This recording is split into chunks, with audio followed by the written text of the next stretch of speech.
Ladies and gentlemen, welcome to the Innovation Summit. And as soon as I get that slide changed over, I'm going to begin. And as soon as that slide changes over, I'm going to begin. I need to begin with my welcome and over. There we go. Thank you very much. Ladies and gentlemen, the next few hours is about creativity. It's about innovation. It's going to be fast-paced. And it's formatted as lightning talks, one form of Pechakucha. Pechakucha is part of the format. It's 20 slides in 20 seconds. It's about a smart city forum, perhaps. Mayor and smart are kind of oxymoron, but that's what you're going to see. Two words that don't necessarily go hand in hand. Now, it's about using your brain. It's the little things that count. Welcome to the Mechanical Arts City. For those of you who are not from here, 350 people registered today. Many of you from out of town, welcome. Welcome to business people, sponsors, politicians, partners, administration, all of the above. Thank you very much for everything you've done. And thank you to Travis Peter, to Gord Kuhlman, to Kathy Heron, who is on the Smart City Committee, many who were on the Smart City Committee, my council colleagues, my office, Rayanne and Lizette. Thank you very much. Kevin Scoble, all the city staff. This is about participatory. Participatory everywhere we turn in today's summit. And you're going to see these speakers. Now, as you can tell, this is going to be fast-moving. The jokes need to be short. For example, what do you call a sleepwalking nun? A Roman Catholic. Those are the kinds of jokes because you don't have much time to say very much. And as such, only 20, and now we have Dar Swenbeck here, who this is going to put a lot of stress on him. However, necessity is the mother of invention when it comes to speed going through this. Now, when men used to do laundry, women saw the pain of that, and that is why the washing machine was truly invented. And it is that kind of innovation that is what we're going to see today. Now, as you can see by the next slide, this is really about election advertising. This was an election advertisement that came out. Some of you recognize it from in town. This was the type of creative advertising that was used to not get me elected. Didn't necessarily work, but it's about think tank advertising. It actually helped me get elected, but it was very creative for those who chose to create an election campaign against me. However, from a housekeeping point of view, in case of fire, please don't stand up and tweet that there's a fire. The bathrooms are down the stairs, and chaos, by the way, is abbreviated means chiefs have arrived on scene. And also, fire truck on course, and I won't go through the acronym for that one. Now, these are about short speeches. We need to thank our partners, NABI, Chamber of Commerce, Athabasca University. These three gentlemen on stage, we'll get to them in a few minutes. Now, Joe, as an example, is up on stage, who I'm going to introduce in a moment. Basically, well, I'll come back to that because the slide changed. So, what we're going to be talking about is our brand promise, the historical history of how we got to here. Our economic development folks, the Smart City Master Plan, the Smart City Alliance are all part of what got us to today. 232-page Smart City Master Plan.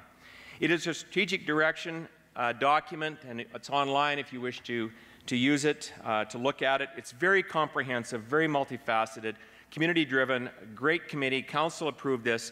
And it is the evolution and transformation focus into the future.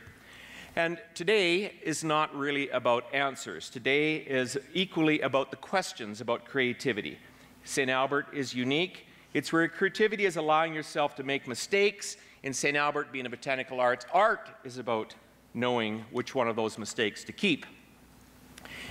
Now, moving on to, it would be unfair to proceed without a discussion of silver balls. This is St. Albert's version of the silver balls. This is also a demonstration that bigger is better. And that's enough on that one. Moving on to it, in fact, we're going to be talking about the objectives of today, the innovation and ecosystem support, collaboration, shared dialogue, creative dialogue. You're not going to get things handed to you. This is participatory in many ways. Remember, it's reason it's participatory because if you give a pig and a boy everything they want, you get a good pig and a very bad boy. Haley Simons, when I heard her speak, she's going to be speaking later, but she used the word normalize creativity. We need to have a society where we normalize creativity, and it's really intelligence, having fun, and I really appreciated that. And it was Einstein who I believe said imagination is much more powerful than creativity. And this is a photo of a bike rack. I sent out an email with a picture like this one time to a bunch of folks, and the question was, why don't they label those are bike racks? I thought, be creative with your own brain, please. And then this is an example of traffic. I remember going, I've traveled to about 40 countries, been in all kinds of different traffic cultures, and it's very interesting. This is one culture. I was in Russia 3 or 4 years ago, and the countdown signs go from 30 to 29 at the crosswalk. The first 20 seconds are accurate. The next 10 seconds are about just a suggestion of whether or not it's a crosswalk. And so cultures are on top of one another here. So again, what you're here for is to talk about being a little bit further, deeper into smart city thinking. And for our city, sometimes I just think and sit and wonder if I'm maybe not in an insane asylum, and then I realize maybe I am. However, we're moving on into some really creative conversations, and there's a lot of change ahead of us. We're in the middle of a lot of change, and I realize for the curmudgeons in the group, maybe change is great, but it's gone on long enough, so we're going to be able to see if we can move forward. Whenever you reach your destination, you must stop and throw stones. We will never reach your destination if you stop and throw stones at every dog that barks.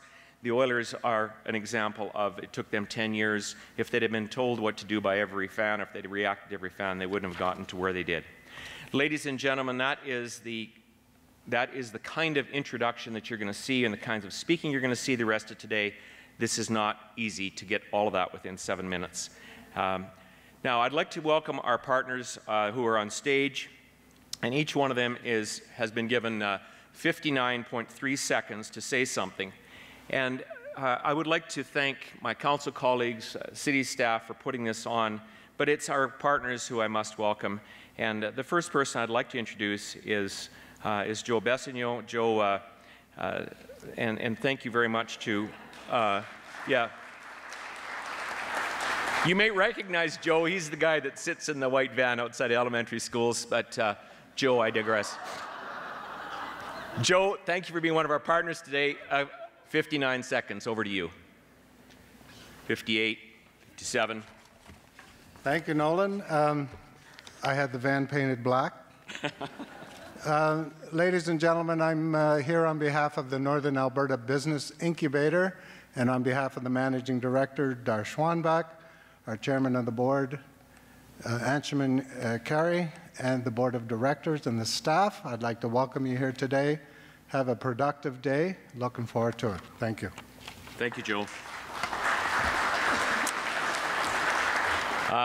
That was not a very loud clap for a significant partner. Thank you, Joe. Appreciate all that. Thank you. That's better. Brian Baczynski, who's the volunteer chair of the Chamber of Commerce, St. Albert Chamber of Commerce, also has 59 seconds. For Brian and I disagree on a lot of things, but I think if I agreed with him, we'd both be wrong. So with that, that's a heavy, yeah. Over to you. Thank you, Brian. Thanks, Nolan. If your remarks are any indication, we're going to have a pretty interesting day today. Good morning, everyone. My name is Brian Baczynski. I'm the 2017 Volunteer Chair for the St. Albertan District Chamber of Commerce.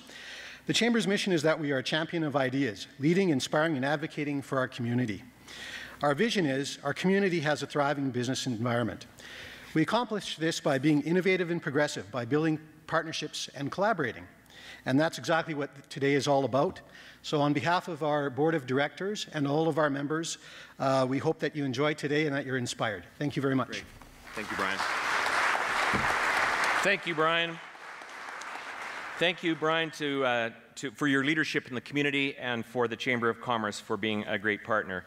Chris McLeod, come on up. Chris is with the Athabasca University.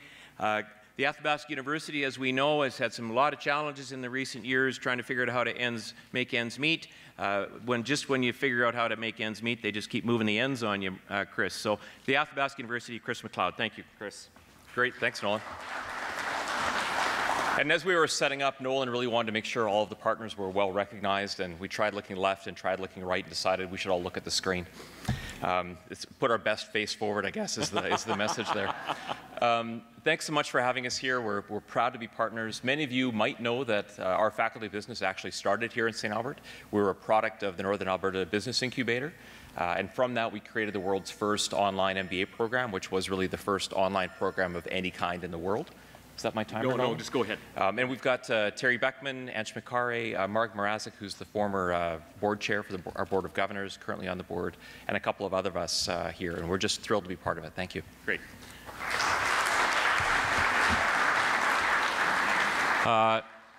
Yeah, taxes down 0.3%. Thank you, sir. Thank you.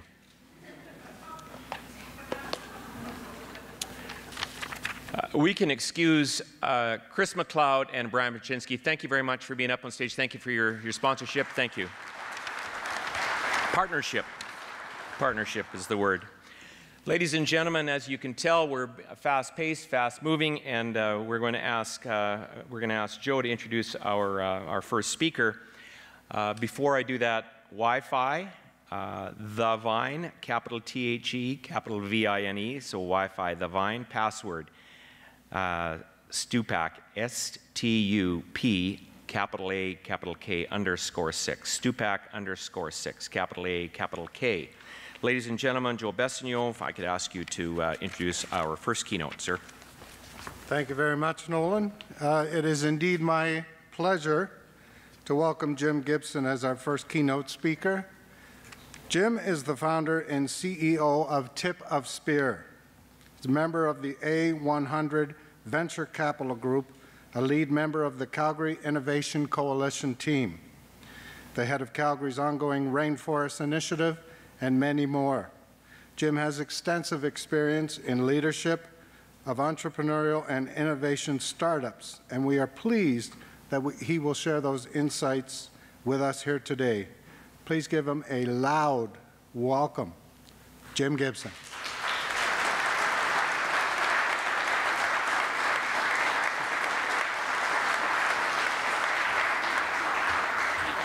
For having me. Okay.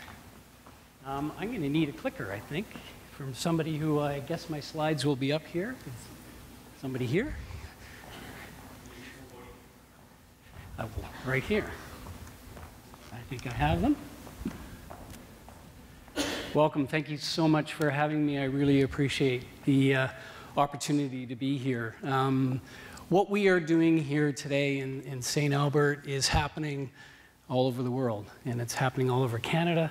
It's happening all over places that we know and we care about deeply. So what I'm going to tell you today may surprise you a bit. I put this slide up here as a reminder that sometimes when we have difficult conversations, they're not everyone likes them. I put this slide up the other day when I was speaking with a USC MBA class. It was hilarious.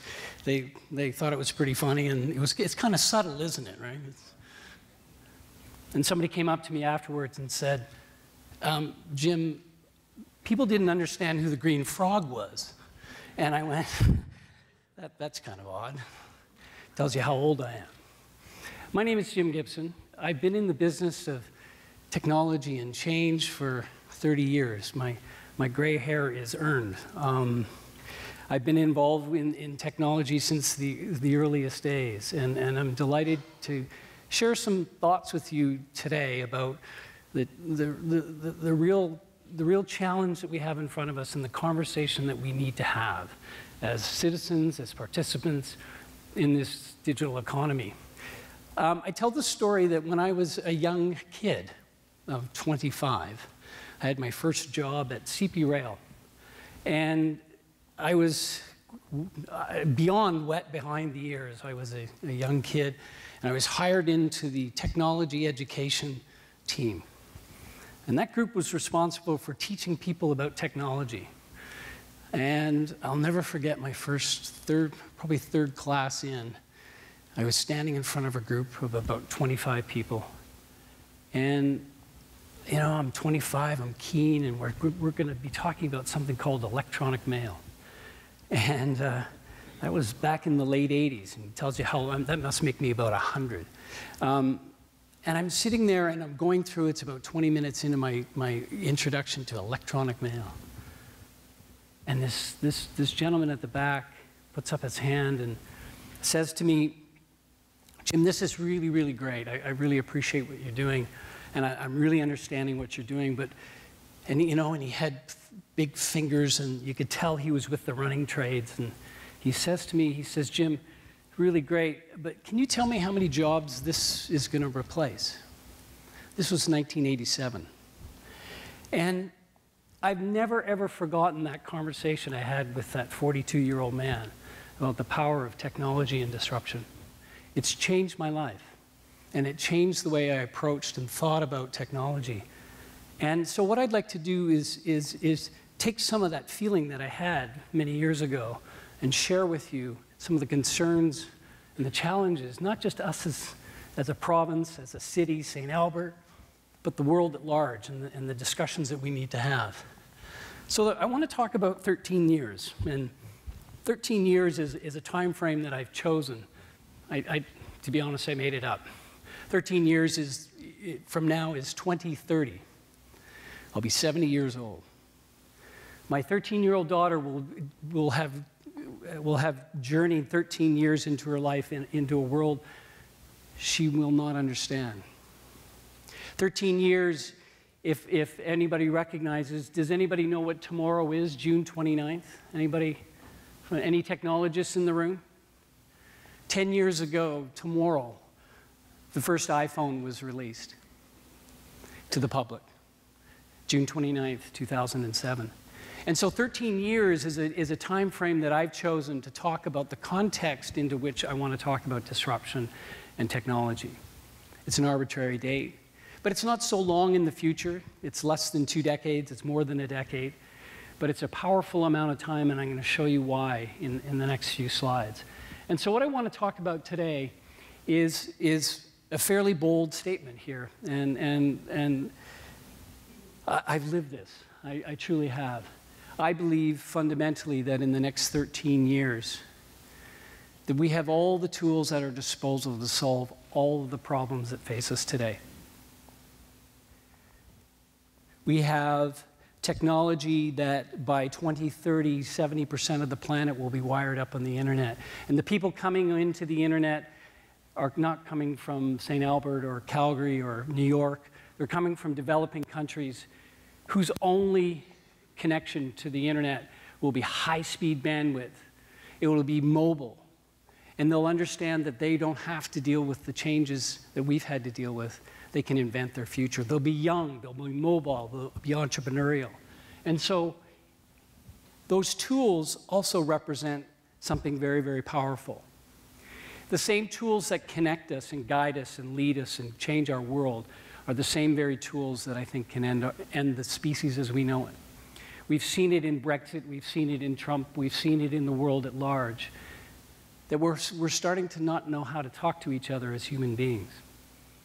And so the same way we discourse across the world, we create a conversation level that is astounding. We've lost the ability to human discourse. The same tools that let me, at a click of a button, learn everything I could ever want to know are the very tools that are causing us to be further apart. And we're about to bring 3 billion people into that discourse. What kind of discourse are we going to have? And so I set this context for you that I really believe in this next 13 years, this group, every group that we talk to, has to have the same conversations that we're having.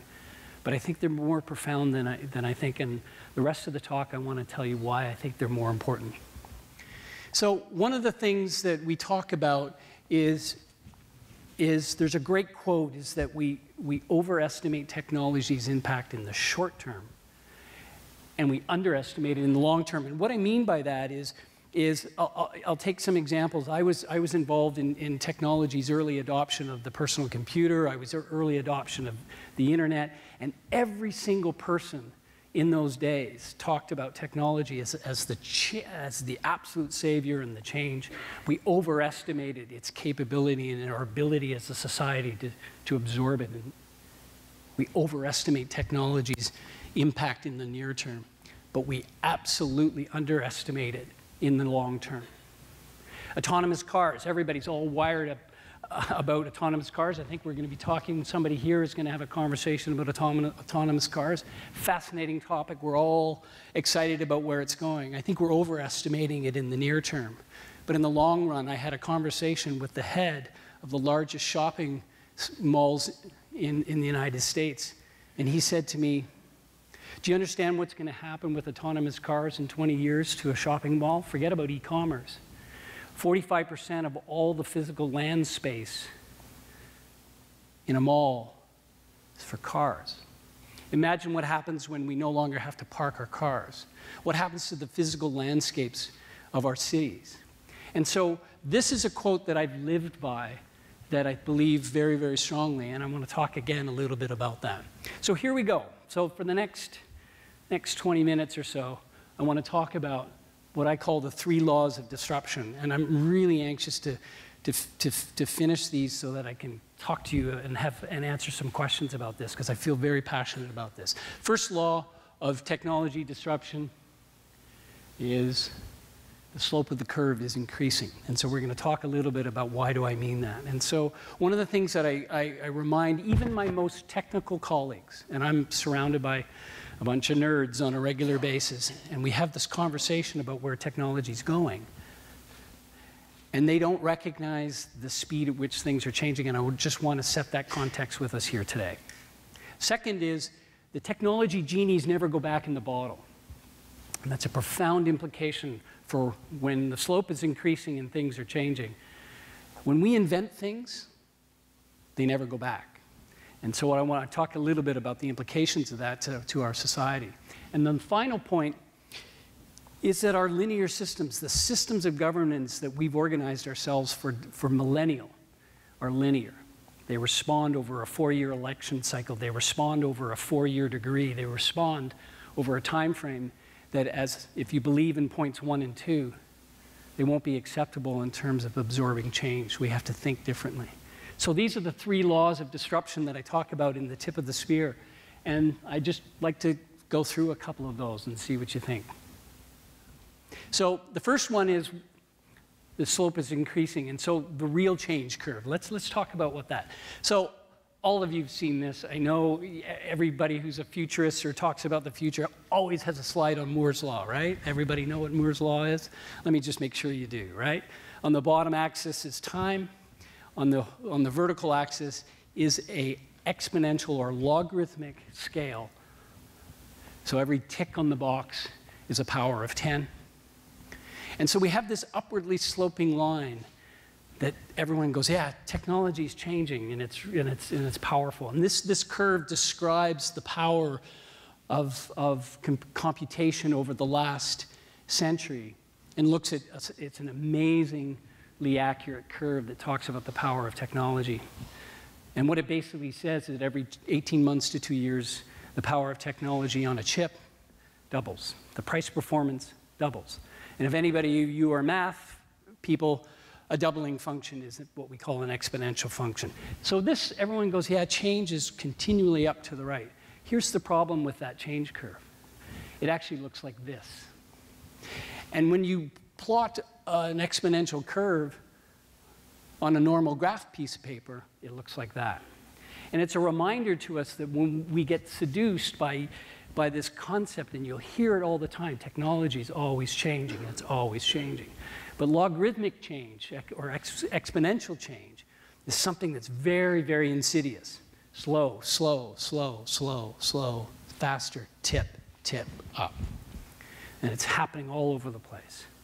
So that's the number one thing to keep in mind, is that the slope of the curve is not that nice upwardly gentle slope. It looks exactly like that. That's that same curve. And we hit the knee of the curve on computation around 2005.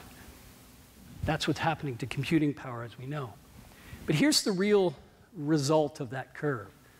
The real result of that curve is not the power of technology. It's the reduction in cost of technology. Many of you know you're all sitting with supercomputers in your pockets. But what happens is when power goes up, costs go down. And so this is a curve that says Moore's Law, Same Moore's law, but as it applies to the cost of storage, the cost of bandwidth, and the power of technology as the cost of this approach is zero. I started a company in 1992, and it was in the health claims business. Very powerful back-end servers and all that kind of stuff. It cost me $125,000 a month to run servers that you're all sitting in your coat pockets right now. I could buy that same server for $92 on Amazon Web Services and put it on my credit card today. And so what's happening is the same thing is happening to all sorts of technologies that are following this downward curve. And so very important to keep in mind as we look at technology is not just its power, but what happens when things approach zero. What happens when we have, instead of an economy of scarcity, we have an economy of abundance. We have abundant computing power, storage, bandwidth. Solar voltaic cells are starting to drop down. So it's something to think about. But that's actually not the real point. The curve is going up, the costs are going down, but it's actually even more challenging than that. And I spent my last 2 years as I've done research around the world in writing the book, and it's really about this, is that not only is computation changing at a logarithmic rate, Moore's law, there's 8 different technologies according to the Singularity Hub, and I've got 4 more that I've talked about that are changing all at the same time. It would be like we invented fire, flight, the wheel, and the Gutenberg press all at the same time within the next 13 years. And so the idea is Internet of Things, robots and drones, we've seen them all. Lots of fun. Here's the interesting thing that really makes me stop and wonder is that the smart robots that are following Moore's law are actually building other smart robots, following that same curve. And so what I think about is not just computation and the power of the smartphone in my pocket. I care about the multiple tipping points that are happening all at the same time. Blockchain, identity, servers that are completely disrupting finance and so forth. Nanotechnology, cognitive science, learning at the speed of Moore's law, learning about what happens inside the brain. VR, AR, synthetic biology, fascinating concept. Synthetic biology takes the basic building blocks of life, not only builds us new capabilities as a human being, but actually creates new life. All following Moore's law, all following the same sequencing of declining costs. And all of this, all 8 or 10 or 12 are all happening at the same time. They're all social, they're all mobile, and they're all experiential. What that means is I can share it, I can live it, and I can teach it at the same speed. But here's one more thing. It's actually even more complex than this. It's all combining. And so when I think of these 8 technologies or 10, it's actually the combinations that start to get me really interested as I look at this, both as I do a lot of venture capital work. I get very excited about the combinations, but they scare the daylights out of me too. So I just picked 3. We did an amazing exercise in an MBA class when I presented a similar concept.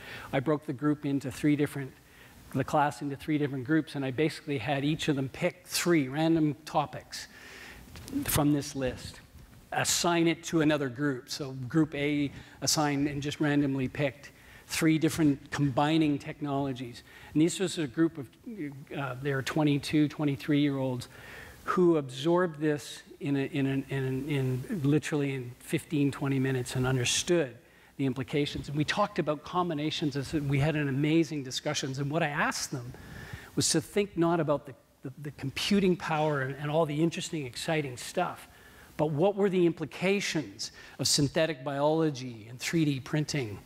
What were the societal concepts around those things? What were some of the challenges? We had an amazing discussion with people who've lived in this world, knew nothing about the technologies, but were able to combine these things. And so in summary, you know, that's law number 1 and I know a lot of people, you'll hear this today. You'll hear disruption, right? It's the curve. But I just want, I have this conversation with the smartest of the technology people who I partner with, and they still are blown away, not just by Moore's law, but by those 8 things combining all at the same time. We have no idea what's coming. And that's all good, and you're going to hear a lot about that today, and I'm really happy about that. But we have to pay serious attention to this disruption gap, which is really the result of 3 things. The technologies combining and following Moore's law, each of them experiencing that price-performance change, and that gap between our ability to absorb those and our ability to cope with it is called disruption. That's kind of part 1. So the technology genie. This one really gets me thinking, and I've done a lot of research over the last couple of years about the implications of technology as it gets released into the wild. And the question that we ask, and the questions that you all should ask yourselves, is just because we can, doesn't mean we should. Because of this. The technology genies that say that I can invent the best of the world are being released with the same technology of open source and the internet. The same ability to share and build new life forms can be shared in a nanosecond across the planet to whomever. When we built the nuclear bombs in the 40s, one of the great results was that we were able as a society to contain that. Sure, we had the Cold Wars between Russia and the United States, but we did not have the proliferation of nuclear weapons across the world in a nanosecond, and those plans shared. Today we can. And so the best of what we do in the technology can be shared in an instant. The genies don't go back in the bottle. Anybody who tells you that they do is an alternative fact. And people who don't understand that this is a serious issue aren't living in the real world. And I've lived, again, for 30 years in the world of technology, and I've never once seen a new invention go back in the box and say, no, we're good. Let's put that away. And especially now as we connect up. I don't want to belabor this point because it actually gives me the creeps, so I'm going to leave this one. But I want you to think about it a little bit. The third law is our linear legacy. This one. My mission, as some of you who know me, is I really want to start leaning in on this linear legacy. I want to engage. I don't want to point fingers at the politicians and folks who are living in a political cycle of 4 years or elections. I don't want to point fingers at them. I want to teach them about Moore's law. I want to have them understand that the speed at which we move is essential to how we cope with what's coming. Our linear systems of organization includes, obviously, democracy. It includes education. Our 4-year degree cycles is Moore's law. That would be a doubling of computing power in the 4 years that I started school. Lifelong learning is exponential, not linear. And so our linear legacy is something that I want to talk a little bit about as we go forward, as we look to solutions to this issue. So what do we do about this? So if you believe me, and I've spent days in libraries and talking with people all over the world, and those laws I've tested, and they seem to summarize the future pretty much. And everybody goes, yeah, great, Jim, so what are we going to do about it? And I'm really at that phase in my life where I'm starting to lean in and say, what are we going to do about it? And I want to share that with you today for the next 15 minutes and start the conversation going. So as I was thinking about this, you're really torn between being tactical. I got to do this, this, this, and this. As my wife often tells me, get down on the ground, Jim. Stop being in the crowd. Or create a framework for thinking about this. And so this is what I would like you to think about. Think like a 12-year-old. And I don't mean shopping malls and stuff, Snapchat, and don't think like a 12-year-old. Actually, we have a 13-year-old, and don't think like that. But actually talk to them, as I say. But think like a 12-year-old. Imagine what their lives are going to be like as a 12-year-old for the next 13 years. Imagine that they're sitting in grade 8 and they're being educated for a workforce that will not exist when they get out. They're being educated in a way and in a classroom that their grandparents would understand. They're being talked to by us in ways that they don't understand because they live in a world that's always on. They don't know anything else but being online. Think like a 12-year-old as they imagine their lives as they hit the workforce. And we're going to ask them as they become 22-year-olds and 23-year-olds to be the solvers of a world that has grown increasingly complex. So think like a 12-year-old. And oh, by the way, if you don't have a 12-year-old nearby, go find one and ask them. I am on the board of several technology companies, and I've asked every single one of them that on the board of advisors, I want a 13-year-old or a 14-year-old. Now that just blows people's minds, but it's actually exactly what we want to see happen. I want to understand their viewpoints of the world that's coming, but I also want us to think about what their lives are going to be like and act accordingly. So, number one, think like a 12-year-old. That's about as tactical as I can get. I'm looking at my wife. And she keeps me honest. The other thing is know your role. And so point number two is to understand that, and actually you can't see this on the slide, but it's, for whatever reason, it's showing up here, is that we have different roles in life, don't we? I'm a father. I'm a voter. I'm a student. I'm a business person. I have many, many, many roles. And so knowing your role is understanding who to talk to, how to talk to them. When you meet a politician the next time, and I'm a funny guy, I like him, he's great. I want to ask him, and I want us all to ask the people that we've met. And the fact that he and his group have convened this tells me a little bit about what he's thinking. But I want you to ask your politicians, what do you know about Moore's Law? What do you know about the coming disruptions in the world of technology? Don't be a jerk about it, which I've learned not to be, is engage with them, talk with them. If you are a parent of a student, or a child who's in school, ask them and ask their principals, are they bringing in entrepreneurs into the classroom to talk about real world innovation? Are they talking about new ways of distributing knowledge? So those are the things that we can ask. If you're a blue-collar worker and afraid of your job, engage with your employer. Understand what we can do as a society to help retrain. Don't be passive. And so when I say know your role, know that you have many, many roles in this life, and you need to wear all of them. The next thing I want to just quickly chat about is something called the social contract. And it's something that's very, very passionate of mine. In Calgary, we've created something called, and actually here in Edmonton as well, something called the Rainforest movement.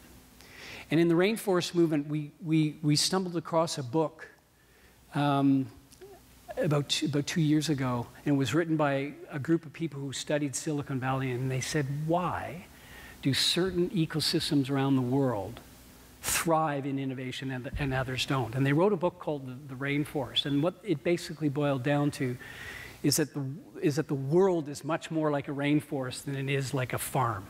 Whereas farm is about production and certainty and efficiency and so forth, but actually the real world of innovation is much more like a rainforest, wild. And so we worked with the authors, and we brought them up to a session in Banff in September of last year and another one in March, and we had an extraordinary conversation. And we created something coming out of that called the Rainforest Social Contract. And several of you have been and know what this is. Dar, I know you have.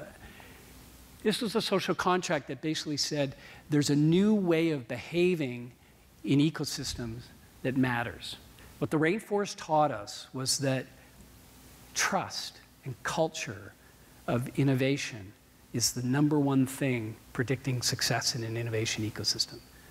So if you think about where we're going,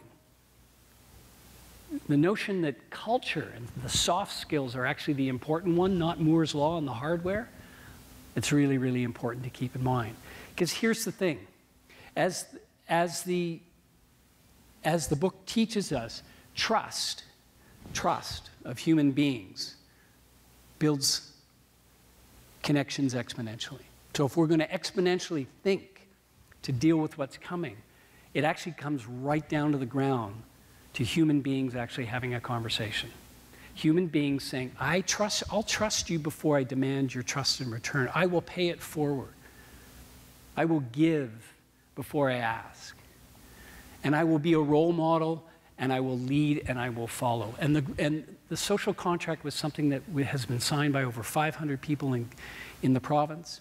It has changed the temperature and the tone and the content of conversations between people who didn't get along. So guess what happens?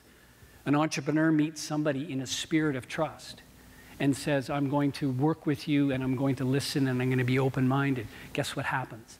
Innovation happens. Innovation can only happen in a spirit of trust. And so all of us have social contracts. We have social contracts with our kids. How are we going to behave? We have social contracts with the way we deal with people online.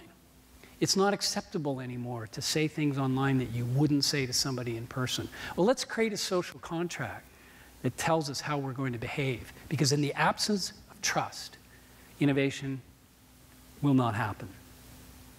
And so what I'd like to conclude with and share with you is the notion of a new definition, what I call a new definition of innovation.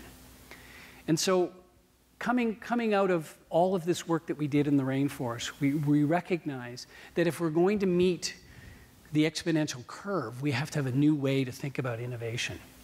And this was an amazing quote that and if you ever get a chance to see this TED Talk, it's probably one of my favorite of all times. Dan Palenta talks about the dreams we dare to dream, and he says, while human ingenuity has exponentially increased the transistors on a chip for the past 40 years, we have not applied the same exponential thinking to our dreams, nor human compassion. So the notion that innovation is something that we can move without thinking about the human response, we make this perverse trade-off between our dreams and how we currently are evolved as human beings. And so what I want to suggest is, as we move forward, that there's a new kind of definition of innovation, and I'd really love to share that with you. And it really is a movement away from this notion of innovation of things, my cell phone, my next Moore's Law, all of those things. And I want to talk about innovation towards the innovation of ways. And all of my research tells me that the great leaders of the future, our children, our kids, the scientists, and the people who are building the future things, the best of them are starting to say, in the absence of moving our ways of human nature forward, we will never move innovation forward. We can build all of the things that we want on the planet, but if we don't start learning how to get along and start creating different ways of organizing, we'll never get there. So that's what my talk to you has been. It's been a great journey for me for the last 2 to 3 years, really digging deep into not only what's happening here in Canada, but also happening around the world as we think about innovation. And this conclusion for me was it. Innovation of things towards the innovation of ways. And I want you to keep in mind the concepts of the 3 laws of disruption. It is coming fast. Faster than I know, faster than any of us know. The genie doesn't go back in the bottle. And our linear systems, the way we've reacted, are not suitable. So the call to action to this group and to the groups I talk with on a regular basis is be exponential. Be exponential in your heart, be exponential in your mind, and be exponential in your relationships with people around you. Thank you very much.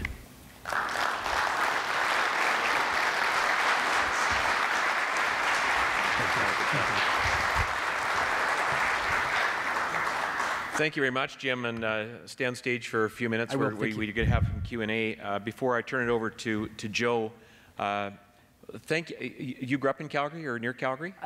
Calgary and back east. I'm an eastern rat, so yeah. Okay. So do you have big balls in Calgary like we got? Yeah? Several, yeah. Several, yeah. Several, yeah. Anyway, so ladies and gentlemen, just to give us a little bit of context to what got us here, because we wouldn't, in my 7 minutes, I wasn't really able to do that, and I'm going to turn it over to Joe for some Q&A. And I'd like you to react to the first question that I have. And what got us here was about 6 months ago, Council approved what was called a Smart City Master Plan. And Council, in that plan, directed the Mayor to provide some leadership, and that's my role today. This is the first Innovation Summit hosted by the Mayor, and hopefully the next Mayor hosts number 2. But the question I have is really, as part of your bio, is the Calgary Innovation Coalition team. So St. Albert doesn't have an innovation coalition team anymore. We had what was called a Smart City team. Can you talk about what that innovation team does, and is it something that St. Albert should think about doing? And when you're done answering that, then Joe's going to, over the next 15 minutes, is going to do a Q&A in the audience. So ladies and gentlemen, we're going to turn it over to Joe and Jim, and we'll be done at about 5 after. So we got about 20 minutes actually for Q&A with Jim. So we got to have the house lights, and then we'll take it from here. Thank you, so back to my question, and over to Joe. So the Calgary Innovation Coalition was the result of a program that was started by Alberta Innovates. Anybody here from Alberta Innovates, or no? Alberta Innovates basically in the past would distribute funds based on certain programming. So Alberta Innovates is responsible for delivering programs across the province. It's a huge budget, both in the science community and also the entrepreneurial community. And so they came to the city of Calgary and actually in 5 different regions around the province and said, we want to encourage entrepreneurship in a way that gets right as close to the grassroots as we can. How would you do that? And traditionally, what they would do is they would put a bunch of money and give it to the kind of the largest animal in the ecosystem, Innovate Calgary, in Calgary's sense, Tech Edmonton, and so forth, and let them kind of distribute it through. In Calgary, we were going through this rainforest kind of thinking, and we said, no, you know what, that doesn't work. And what we decided to do was bring together the people who were closest to the entrepreneurs, people who were actually trying to support the growth of innovation at the grassroots level. And we brought them together in a coalition. We basically said, here's a social contract, here's how we're going to behave. So we made sure that they all signed up on that. And we presented a proposal back to the Alberta Innovates that says, we're going to distribute this money in a coalition form where each individual organization still did what they did best.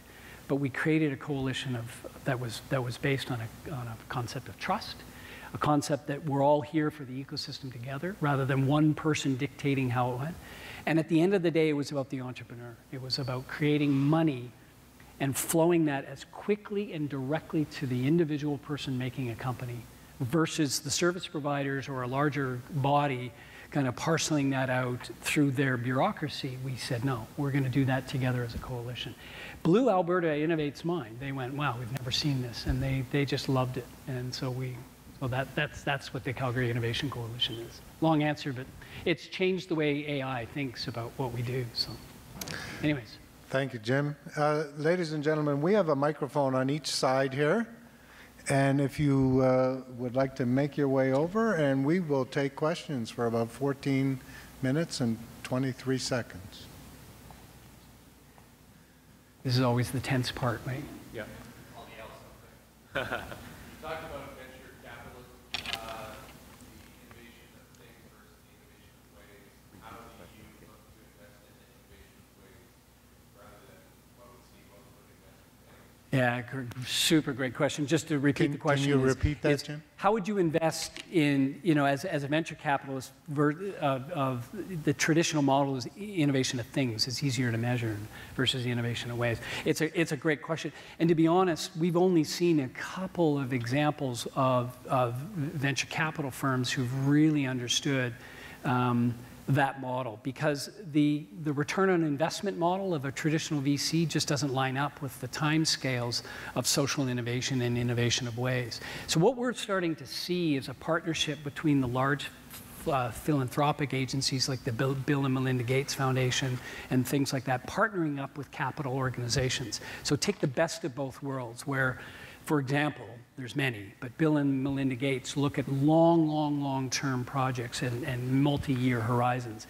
And then they use venture capital models to bring specific projects to life. So they take the long view with the long capital, and then they bring a more aggressive kind of venture capital model to the individual projects that are happening. But you're absolutely right. The model of innovation and the return on that capital, the innovation of things is so much easier, right? And so I'm studying this, and we're looking at various examples, but the best one I've seen in research is Bill and Melinda Gates Foundation. Because Bill and Melinda and their team are quite ruthless capitalists, right? They made a lot of money, but they understood that they could apply some of those thinking. So that's, I think, the model where we're coming to. Does that answer your question? I don't have the perfect answer yet, but it's something that we're going to have to figure out for sure. Okay, we have a question at the microphone over here. Thanks so much. You mentioned earlier on in your talk a little bit about how governance sort of has followed a linear trajectory instead of following that exponential curve that Moore's law does. And you poked a little fun at the United States for it. I think we can all laugh a little bit about the situation down there, but nervously. Yeah, it's a nervous Twitter. It's a nervous laugh. So I was just curious, if you were to apply Moore's law to governance, say, would you care to speculate at all if we could establish maybe that atmosphere of trust that you were talking about later on? What would that look like for future of governance? I think a couple of answers to that. Let me try. The first one that I like was some of the work being done by Don and Alex Tapscott, who wrote the book on the blockchain. And the blockchain technology, for anybody who knows about it, is just it's what we call a distributed ledger that allows us to use all the computing power that we have around and be able to manage every single transaction on an absolute sure, identifiable way. And so one of the things that the struggle with democracy and voting and governance is that we need to be identified. Who are you? Who's Jim and who are you? And one of the things in the experiments that they're doing is with digital democracy, so that I can be identified, absolute certainty who I am, no matter where I am in the world. So if I can do that, you know for sure who I am, then a whole bunch of things can happen then. So for example, we can do real-time referendum and real-time polling that says I'm not going to duplicate votes and vote planting and all that kind of stuff. So one of the interesting examples of that is in Estonia. If you do some research on that, it's staggering. They've actually created a digital citizenships. It's an e-citizenship. You and I could be citizens here in this room of Estonia, vote on laws, vote on taxes, pay taxes, do all those kinds of things without physically having to be in the country of Estonia and never having been born there.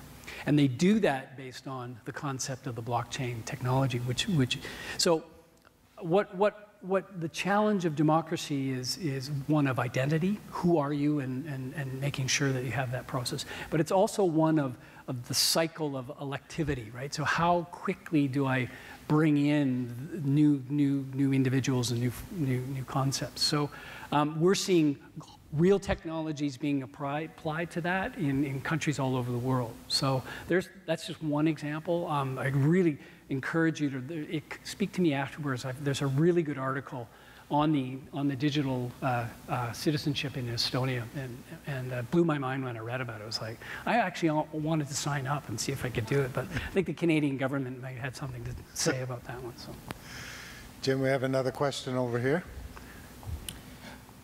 If you could just talk briefly about job displacement, and do you see this as a situation where we're going to be able to retrain our population at even close to a fast enough rate to keep up with this exponential change? And do you see us having to go to a situation where we're offering some kind of a universal income? It's a fundamental question, and it's actually, when you boil all that down, that's actually kind of where it comes to for me. So the question is, it is inevitable that in our 13 years, I'm going to use that, in our lifetimes, the disruption is going to be tremendous. Anybody who denies that there'll be job displacement is not appreciating the fact that this technology is coming. So yes, to answer your question, there will absolutely be job displacement. And I carry that, again, if you remember my opening remark about sitting across from the railroad worker who worried. But my current thinking, and again, I continue to talk to the world, my current thinking is I don't see any other way as a society, as we see some of the displacement coming, that we can't start looking, that we have to start looking at some form of universal basic income. I just don't see any way. Displacements are going to be large. They're going to be in places that we hadn't considered. The effect on the economy is going to be tremendous, but we really have to take into account where the productivity will come from the arrival of the technologies, the skills that are going to be needed for those things. There will be new jobs, there will be new skills, but they won't begin to replace the work that was done by the previous generation. I worry about that one a lot, and our elected officials need to really understand the implications of that. So, long answer, it's a tough one. It's one I'm researching and thinking about. But my gut right now tells me it has to be something around a universal basic income. And I'm watching very carefully and studying very carefully the research that's going on around the world in some of the test cases. I believe Denmark or one of the Northern European countries is experimenting with that, and I'm watching that one very, very carefully. So I don't imagine that's going to happen south of the border very soon, but we'll watch that one. And so, I mean, I don't want to digress, but just really quickly, that's why what's happening south of the border is such a problem. So in Moore's Law, right? So imagine what's happening south of the border continues for another 8 years. That's a 4x tripling or doubling of what happens in technology. So we have 8 years where we're basically on the sidelines yelling at each other whilst the Americans figure out their society. Meanwhile, we've got, in that time frame, that's pretty much all the way through my 13 years. So I worry about that one a lot. That discourse that's happening south of the border, let's not let it happen up here. I can't say enough.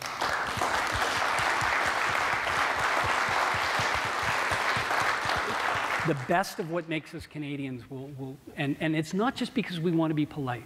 And I don't want to get political here, but it's not because we just want to be polite. It's because the discourse, the time and energy that we spend talking about stuff rather than yelling at our neighbors online or whatever, needs to be solving the tip of the spear problems. That's the energy that we need rather than yelling at each other about whatever. Anyways, that one, that's another 15 minutes for me. So thanks. Still, thank you for the question. Canadians aren't about that. They're not about that. Yeah. Again, back over at this mic. You talk about education. I have a 15-year-old and an 18-year-old and have homeschooled from grade 5 on. Just knowing the challenges that are faced. You know, you mentioned that it's an old system. It is. It's over 50 years old that has not seemed to progress with what our kids need. So you talk about money being, allocated to innovation. If these kids are, as you mentioned, having, these 12-year-old, 13-year-old, 14-year-olds on your boards, if they are the future, is there a possibility that we could start looking at doing education in this way to our school systems so that, they start to get this kind of conversation? I'm hoping my 18-year-old will be here this afternoon, but so they start hearing these conversations so they comprehend, because I could tell you, and you have your child too, it is all about stuff. I think us as adults see it, but how are we going to filter that into our education system if money's being directed to organizations? The future is our kids. So is there something that's being done about that, or is there government programs that can focus on those things so that even us as small businesses, maybe we can be contributing to those things so that they really matter, especially in our community? That's a fantastic question. It really is well said. Thank you. Yes, we have to do that. We absolutely have to do that. So this notion that money flows to organizations that do some sort of innovation, it's no. I mean, one of the best things that came out of the Rainforest group that we have in Calgary was this amazing woman who's doing deep research into STEM technologies in K-12 and just met 5 or 6 other And within, I'm not kidding, within 2 weeks, they had formed a group. They had connected all the, and these are smart, senior, well-educated, well-to-do people. And they just formed a volunteer group that has already changed, using a bunch of different means, changed that conversation in 2 or 3 schools directly. One of the best things I saw was presenting, I was fortunate to be involved, we presented entrepreneurship and innovation at the grade 8 level. We actually had an open mic with a bunch of, young and old folks, and it was to watch a grade 8 class lean in on new thinking, it's just so heartening. So I've seen it, and so to answer your question, it's money must be, but it needs to start, in my opinion, needs to start with a social contract of, we need to get together and have a conversation with people. And it needs to start with this group. It needs to start with volunteers and people who care and pay attention to what's going on. But I can tell you, the research that's happening all over the world, not just in North America and in the developing world, will blow your mind in terms of what programs and ideas are coming around. When I'm looking at innovation, I look to the developing world for examples, because they don't have that 50-year legacy of an education system or an energy model or a city model. And I'm looking to them to help inform us about what's going on. So anyways. I just want to say that's a fundamental question. We've been in Mexico for 4 years, and they're calling education the new warfare. And the education level of a Mexican is phenomenal. It's almost embarrassing. Yeah. So really, it's a very important conversation that we're having with our kids about how educated we get. So it's very interesting. So keep that dialogue going, and I think education and the discussion that we have, we can be exponential. I really believe we can. The people in this room, the fact that we're here sitting on the stage, we can be exponential in the way we think about education. I think it's essential. So thank you, and I love it. We probably have time for one more, and we're over here again. That's exactly what I was going to talk about, but my point it's excellent. It seems like that the whole world is far more educated language-wise. You go to Europe and they speak 4 and 5 languages. Here we're barely able to speak 2. The point is that it's nice that the groups are involved, but how do we get that to the education system that is still structured so? That's something that's governmental as far as I'm concerned. That's what I would like to know. How can we turn this so that it changes just how we just don't say A, B, and C all the time, that it starts younger than just the 13-year-olds and the 12-year-olds, that you introduce it earlier. How can this type of people do that, please? So it's again a fantastic question. Can I be provocative in my last 2 seconds here and say, we started something called the Rainforest, and we did volunteer. We absolutely did it volunteer. I'm a very busy guy, and all my colleagues are.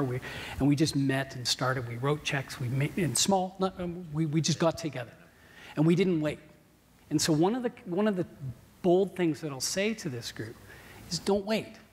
Is that being exponential says, I'm not going to wait, and it's not flipping the bird to the government. It's not, it's saying, we're just moving ahead. Yes, there's a group of, education needs to flow through a system of governance, and I get all that. But start creating your own pilot projects on your own. Start getting out and doing it by yourself. Because the speed at which you can move with the current technologies that we have, the access to information we have, the programs that exist all over the world, you don't have to wait for somebody to do pedagogy and a curriculum sitting in Edmonton or wherever, or you don't. But my only caution is in the social contract is invite them along. Share with them. Don't flip the bird, but don't wait.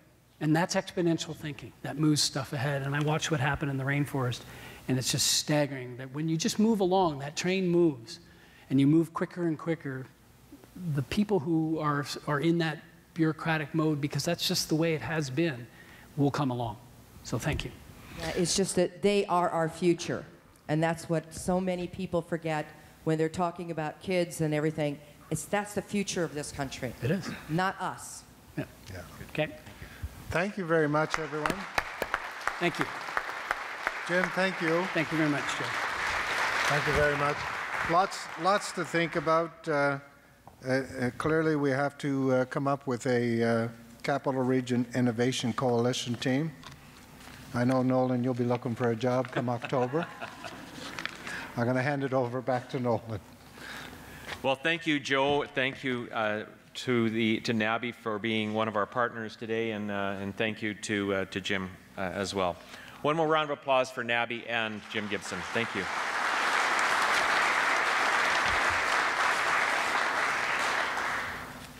So, ladies and gentlemen, in the next, we're going to be taking a break at 10, I think it's 10:32. So we're basically bang on schedule. So over the next few minutes, you're going to hear some Pechakucha style. Again, I started in Pechakucha style. We're going to go through some Pechakucha style presentations. And I'm going to lead it off, kind of set the tone for the furthering conversation about the issue of creativity. So, and creativity innovation. So, if I could get my slideshow going, the ways work is 20 seconds, 20 slides, and my first opportunity is to thank our keynote speaker. And really, he set the tone for us to be able to think deeper, broader, wider about what was important as we look ahead. And if we look ahead some of the next speakers, you're going to hear and see some of the same kinds of things with some of the other speakers as we move ahead. When I worked in the States a few years ago, the company I worked with partnered with Rothmans. It was Procter & Gamble and Rothmans, and they made a cigarette with Grand Prairie paper and Rothmans tobacco. It was smokeless. It was they produced 2 million packs of cigarettes. Did them in a test market in St. Louis. It failed, but it was the objective of trying to be creative with cigarettes and smoking. Some of the questions that I'm going to ask, will this be replaced? And it's already being replaced in many ways, but will it truly be replaced? Is this an area of technology? Those in this area of the business, will they really be without a job? There are many people who believe otherwise. Will these disappear? Well, we've already seen some of these disappear. And interestingly enough, our landlines, we really don't need a landline anymore, and most of people don't need a landline. And I think you'd have to wonder what the future is for those in this manufacturing industry. And in some ways, will a teller disappear, or will a person disappear at the 7-Eleven? What will that look like at McDonald's into the years ahead? And certainly there's many examples that we're seeing, and I think you can stand in front of any piece of technology. Now, this has oil at 30 years left, and of course that could be argued to be 3,000 years, but the sun has 5.5 billion, and there would be argument on the accuracy of that as well. But the point is, I think we all know what the point is in that particular slide, because the creativity into the future is critically important. John Glenn's biggest worry, by the way, and was as he was an astronaut going into space, is the rocket supplied by the low bidder. And one of the things about that was, are we being creative enough in building this rocket? And will these disappear? Please, God, let anemones and colonoscopies and needles disappear. Why do we really have to pull up our knees to get that test done? And in the future, what does vehicle look like? The last few months, years have been talked about driverless vehicles, and of course, we are heading in there in some fashion. And we, as already Jim spoke about, we really aren't going to know what that really means. Paperless, or what does money look like? What does currency look like? The dodo bird is really a metaphor for it's going somewhere, and the dodo bird went by the wayside. But what does money look like, and how creative can we be? Anybody can spit on a ceiling, but anybody can spit on the floor, but it takes real creativity to spit on a ceiling. And so how are you going to be able to really think through this? Glasses. Those of us who wear glasses realize, really, is this still going to be the technology of the future? Or exercising, do we really need to exercise into the future? I signed up for an exercise class, and I was told to wear loose-fit clothing, and I thought, if I had to wear loose-fit clothing, why would I be in this exercise class? But That's the kind of creative thinking. In Switzerland, Switzerland had to morph its entire country because of the watch. What about those that are in the key-making industry? We know that this is going away. Luckily, Switzerland moved from quartz to where it is today. Do we really need a stamp? Really? What's driving us to have stamps? And being creative about not having a stamp is akin to really learning to swim outdoors in the winter and skate, learning to swim outdoors in the winter or skate indoors in the summer.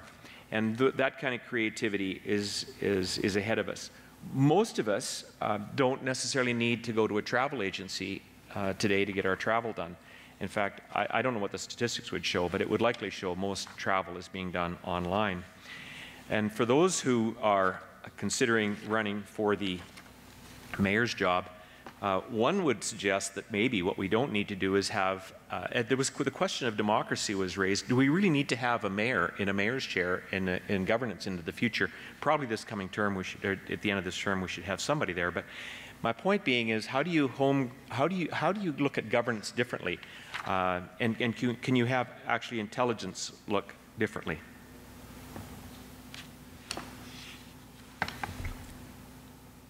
Not one person's laughing. Lighten up, folks. The little blue pill. I see there's a pink pill coming on the market. I read that yesterday.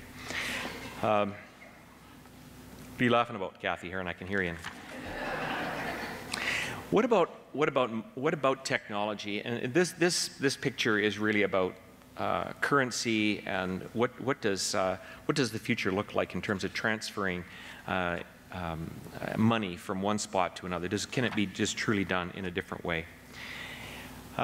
It's interesting. Somebody said I had a male nurse, and I went and I received this picture, and I thought this is fascinating. Why do we have to describe someone as a male nurse? But it is a nurse is first paradigm is it's a nurse. If it has to be, if it's a male nurse, it has to be described as a male nurse. This is about paradigm thinking, about creativity and the way we think and the way we speak and the way things are into the future. So this is really about paradigm thinking, about creativity into the future, and a lot of what Jim spoke about was the way we need to be able to think into the future. My advice as we move into the rest of the day is don't go to a doctor whose office plants have died.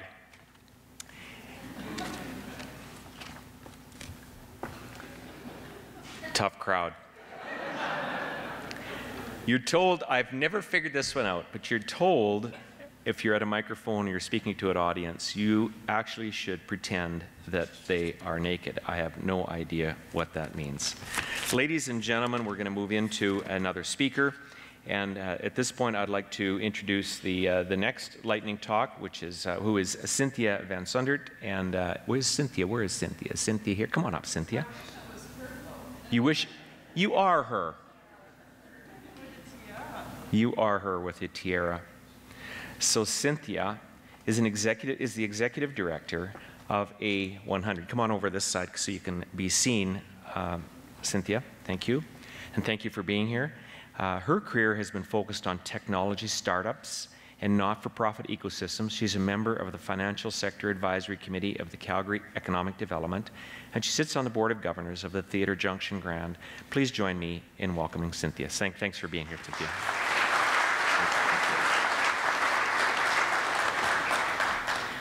So it's always interesting to be the next one up after two cheeky people. So I'm Dutch, French, Canadian, so I have an issue there. And I'm a Leo introvert, so I'm full issues, in which you will get that from my, my speaking notes. So I guess if we get the show on the road, I always say immigrated from Quebec to Alberta. And I absolutely adore this province. It has all the ingredients for success, for seeds of opportunities and growth by embracing the resources that we have. As such, I always say it's very important to engage the people. And you've heard from Jim's keynote very much that the Rainforest is built on 6 different initiatives: role models, engage activities, policy, resources. And you'll notice that 50% is around culture and leadership. Top also is role models. And you ask, why do I care about it? It's because of this. So the role models, we've all had role models. Some we didn't actually realize they were role models in our lives, but it is actually critical for the speed of velocity that we have, speeds to idea to success and ideas to failures. And you just need to simply ask. Culture. It's the way we interact with each other. It's the way that we have the social contract that Jim spoke about. It's really the exponential effect between culture and trust, and we all have experience with that. My next slide will be about leaders. I love Dilbert. It's the way that we step up and drive the new ways. Everyone in this room, we're leaders. By being here, we are leaders. We often say, are you at the thermometer, so do you just measure the temperature? Or you're going to be the thermostat who's going to turn up the dial and drive the new heat. Mentors. I work for the A100. I'm very blessed to be at the head of 84 startup entrepreneurs. And what we do is mentor the next generation of tech entrepreneurs. So ask. We're all out there. We're here to give back. That's what we do, and that's why we signed up for. It's really to be mentors and advising, and they're gift words. So you wonder why I'm here and why do I care about culture and leadership and mentorship. I would say that these next few slides will give you a bit of a hint of why I care so much about this province and what we can do for our next generations. So Jim mentioned, who's obviously now you've figured that out, is my husband. We have a almost 14-year-old daughter.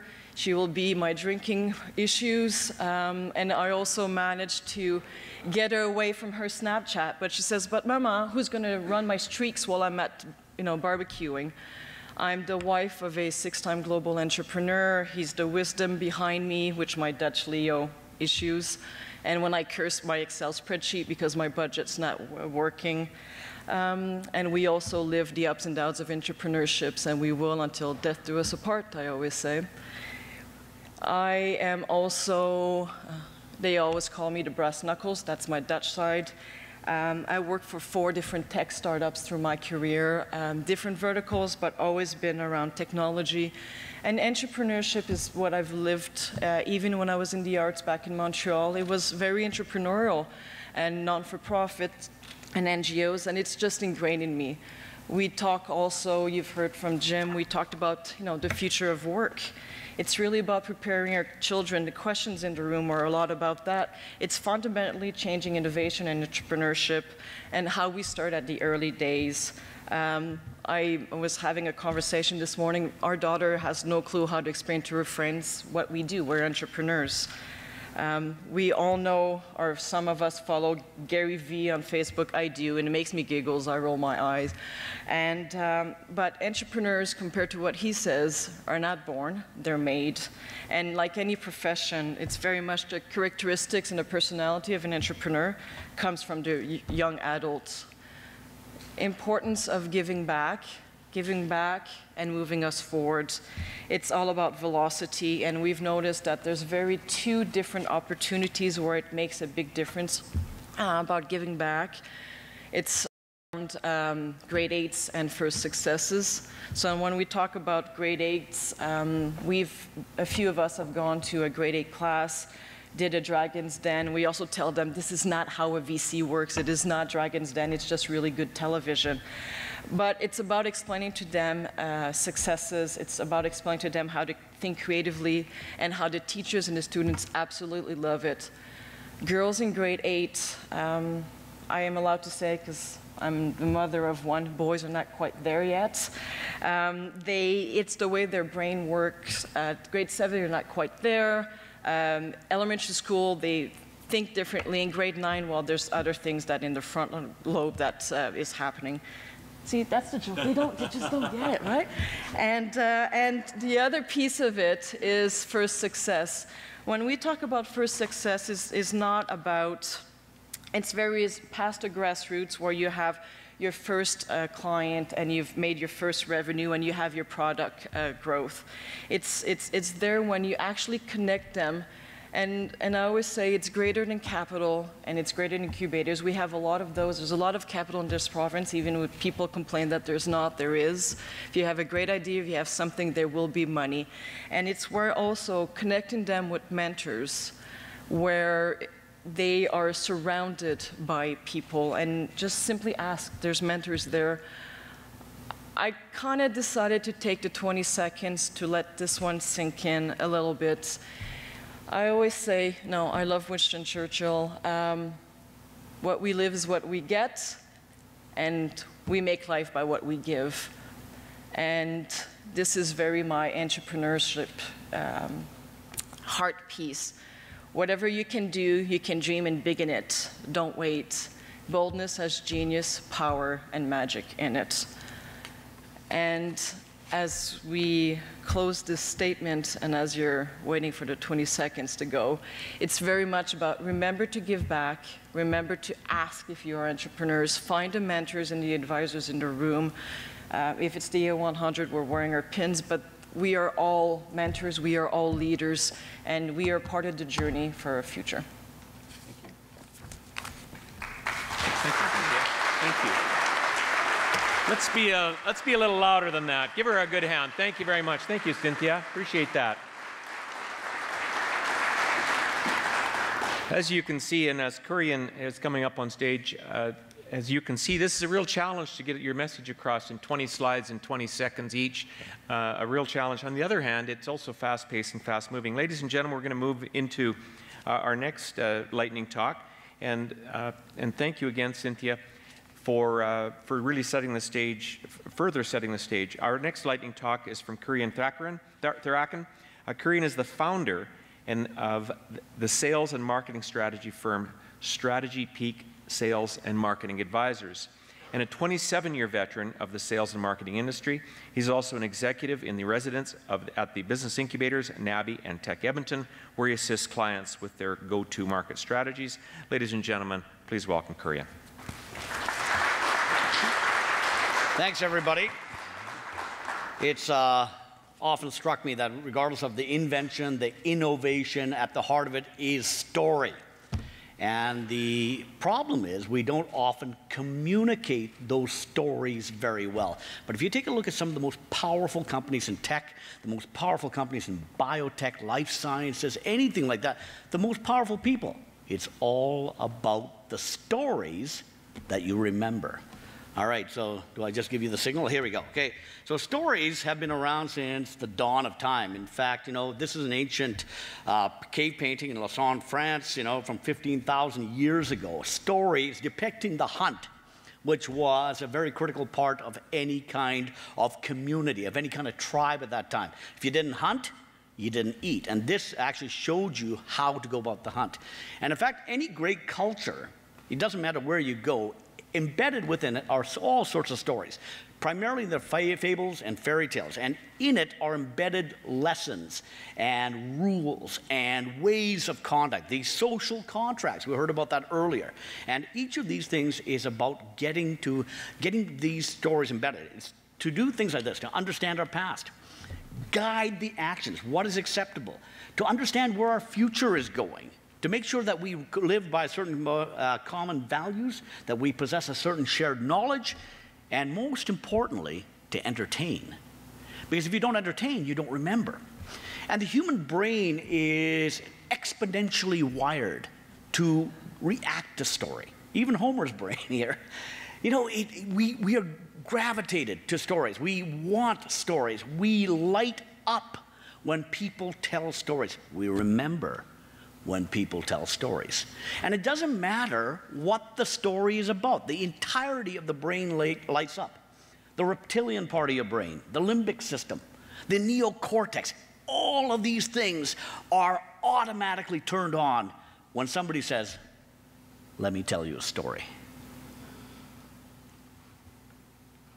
If we take a look at the great religions of the world, marketing actually takes its cues from the great religions of the world. And so if you take a look at the stories of Judaism, you have things like creation, Eden, the fall of man, and the great deluge. But if you take a look also at the stories of Islam, you'll find a very similarity to this, because what are these stories meant to do? They're meant to embed certain social contracts, rules of conduct, values, and to understand where we came from and where we are going to.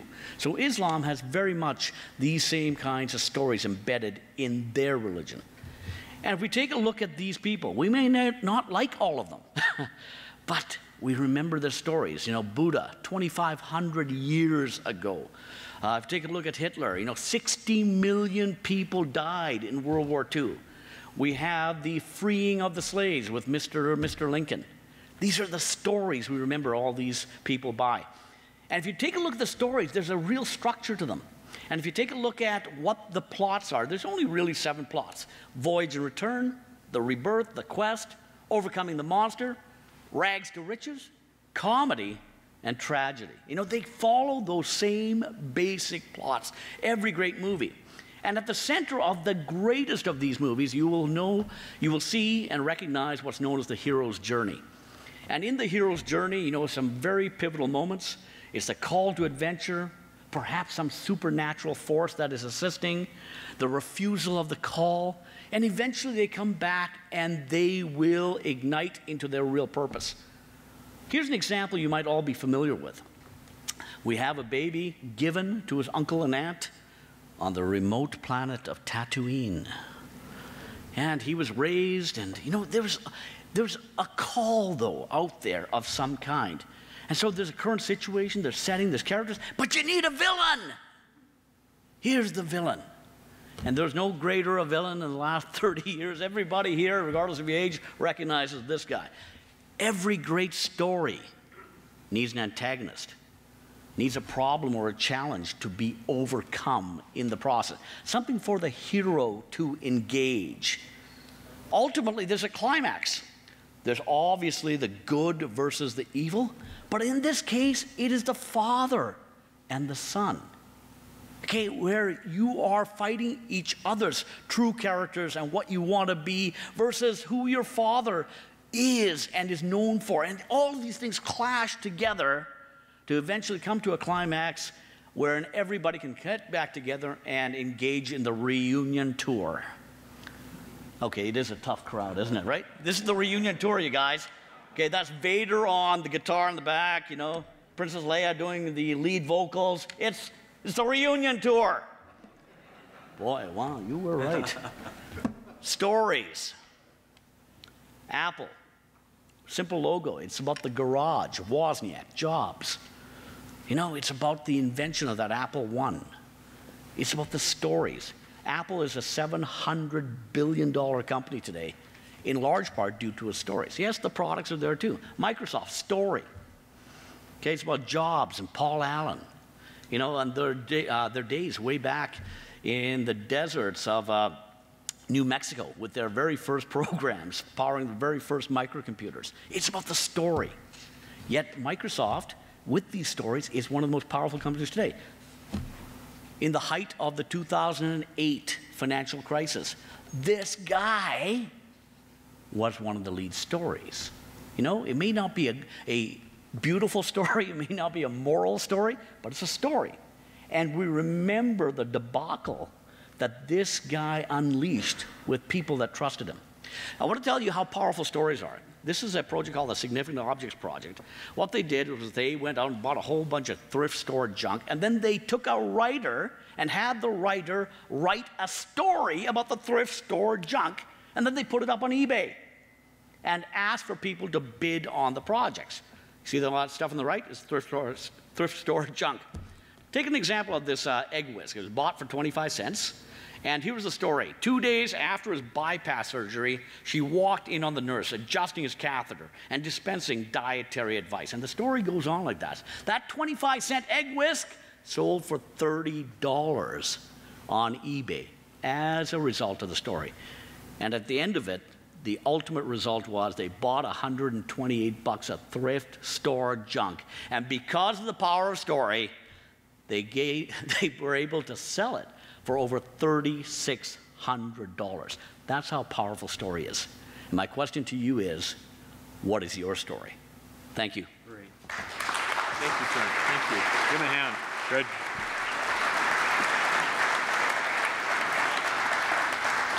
Well said. So in the first couple hours, you've really heard everything from think creativity or think creatively to really being challenged. What is the story that you're going to write? And obviously, I think that our keynote gave us a lot to think about. Ladies and gentlemen, now's the time for you to have the conversation for a few minutes and be back in your chairs at 10:45, where we'll have some more lightning talks right after our break. So please be back in your chair at 10:45 and enjoy the next 15 minutes.